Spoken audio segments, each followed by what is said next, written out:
আর যে ব্রেকিং এই মুহূর্তে নজর রাখতে হচ্ছে মিঠুন চক্রবর্তীর ভোট দেওয়াকে কেন্দ্র করে উত্তেজনার পরিস্থিতি। বেলগাছিয়ার ভেটেরিনারি কলেজে উত্তেজনা।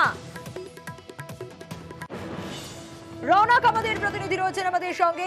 রৌনক, কেন এই উত্তেজনার পরিস্থিতি তৈরি হলো মিঠুনের ভোট দেওয়াকে কেন্দ্র করে?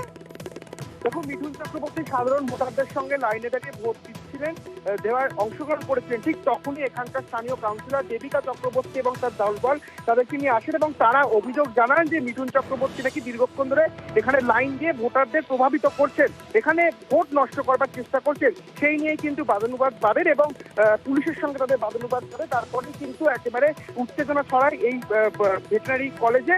ইতিমধ্যে মিঠুন চক্রবর্তী ভোট দিতে প্রবেশ করেছেন।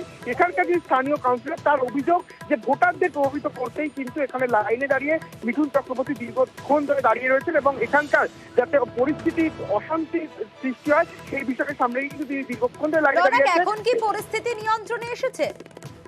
পুলিশ তৎপর ভূমিকা পালন করেছে এবং এখন কার্যত পরিস্থিতি নিয়ন্ত্রণে এসেছে এবং মিঠুন চক্রবর্তী ভোট দিতে প্রবেশ করেছেন। আর কিছুক্ষণের মধ্যেই তিনি ভোট প্রক্রিয়া শেষ হলে বেরিয়ে আসবেন। সোনিয়া। বেশ রৌনক।